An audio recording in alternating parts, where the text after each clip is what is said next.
Mike, smartest players you've ever coached? Well, Steve Nash, right up there. Boris Diaw. He's an unbelievable. He gave me a lot of sayings, and he's different. Yeah, he's good. You got ball. Yeah, there you go.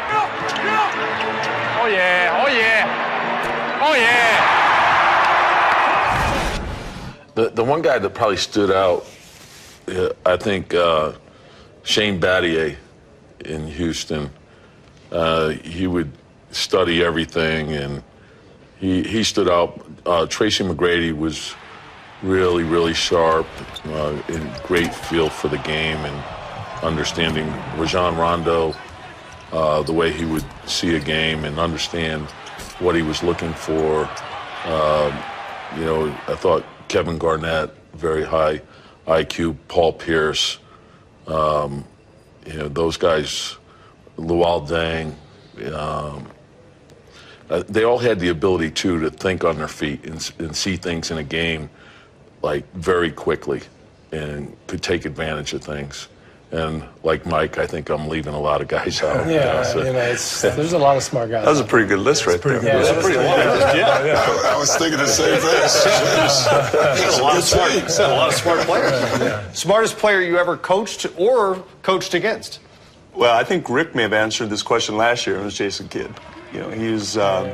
Rick used the term savant. He was a basketball savant. And also, I had Boris Diaw as a rookie, and he was, as a rookie, you could tell he was. And he only got smarter as time went along. Yeah. Well, Garnett, I think Rondo is extremely smart as well. Paul probably has more basketball history knowledge than any player I've ever been around. I mean, he knows the history in the league.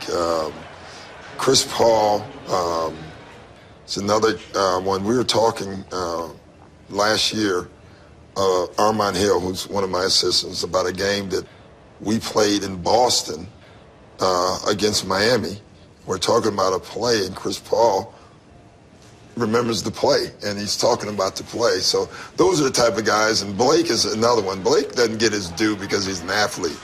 You know, I don't think he gets his due with his passing and his vision. So, but the same list with Tibbs, the Garnett, Kevin, and Paul, and but Rondo, you know, for as quirky as he is, he's a brilliantly smart basketball player. I have to go also with Jay. Matter of fact, we had a scrimmage against them the other day, and I brought one of our players over to talk to Jason for that. Jason Kidd is probably one of the smartest players. I have a player now who doesn't get the credit that they're being smart as Kyle Lowry. He knows the history of the game. He respects the history of the game.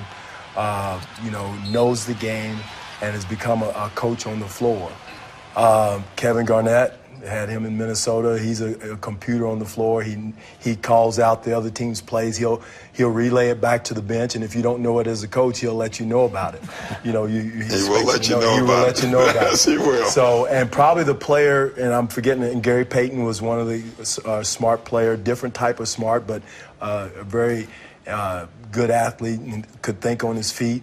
And the player to coach against, and one most difficult and going through him in the playoffs, was LeBron James. This guy was looking in your mouth like right there and just calling it, was telling the players exactly what was going to happen on the play that you called. But that changed, and you know this, like we beat him a couple times when he was in Cleveland. He was not that way. I've never seen a change in a player. I knew we were in trouble in Miami. When we were coaching, when he was in Cleveland, he was just playing basketball. Right. We get to Miami, and he's in Miami now, and he's calling our plays out. He's staring over at our bench.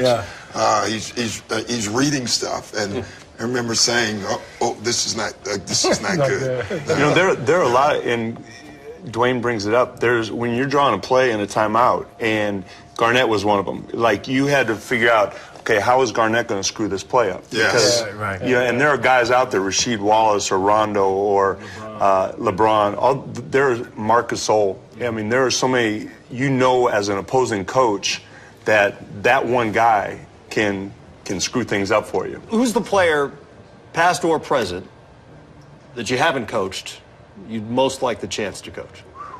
have to say Michael Jordan. I mean, he's one guy that you would say that. It's a pretty good answer. That's one guy that. It's nice to answer every question.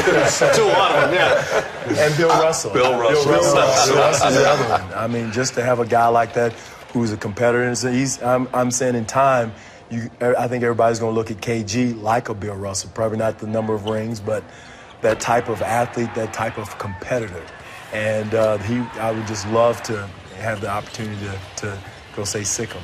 Yeah, there's certain players that change the culture of your team. Yes. Kevin Garnett does that. Russell does that. Jordan clearly does. I think Magic is a culture changer. When Magic came to the Lakers, I mean, they were dead.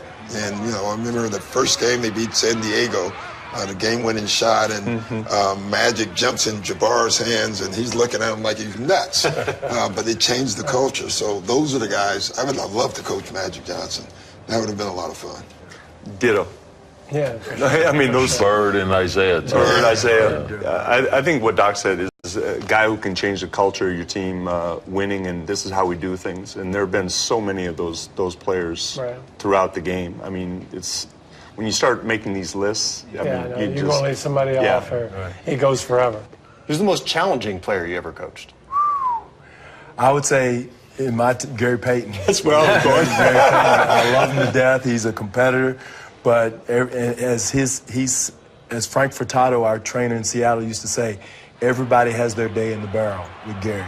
It may be Frank's day, it may be Terry's day, maybe George's day, maybe somebody's going to have a bad day with Gary that day. But you know that night that he's going to come out and give it to you on the court. And one of the best competitors I've ever coached. Mike? That's way hot. Probably Kobe. He was, but he would do the same thing. He has so many great things that it's unbelievable. It's a privilege to coach him, if you can call that coaching. He's got a mind of his own. You don't have him. Dribble weave with me. I'm coming off. You go get Nick down here. Come out. Back go, okay. You don't got nothing jumping in the post. Look what we got. He's going to do what he wants to do, but I saw some things that a human can't do. And just the way he battles pain, the way he prepares himself mentally, he's one of the toughest guys I've ever been around. I go with Gary too. I mean, he was for 6 years. He was such a competitor and brought it every night. But he was fiery and temperamental and didn't like to practice all the time. And he and George had their moments. But I'll tell you what, the guy was a winning competitor, and that's what you want. Yeah. Well, Rondo would be mine, but.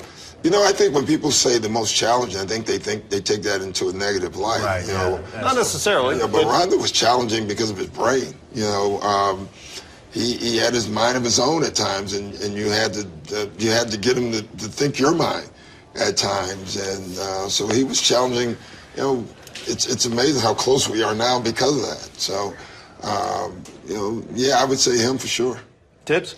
Probably Rajon for all those reasons, but. And that season, 08, the challenge was to get everyone onto the same page as quickly as possible because we had so many new guys. And Rajon was the point guard. And he was a young guy, and it was a good thing he had that stubbornness to him because he kept us organized because of that. And then you had to figure out, how to effectively communicate with him. And then I thought each year he grew. But it was a challenge, but he did great things for us. Yeah, I remember telling him before the year, you're going to be the no guy, because you got a lot of guys that are going to want the ball, and you're going to have to be the guy that says no. And then I remember we had one blow up, and I said, I didn't mean no to me. I meant no to him. Now you're saying no to me. That doesn't work as much.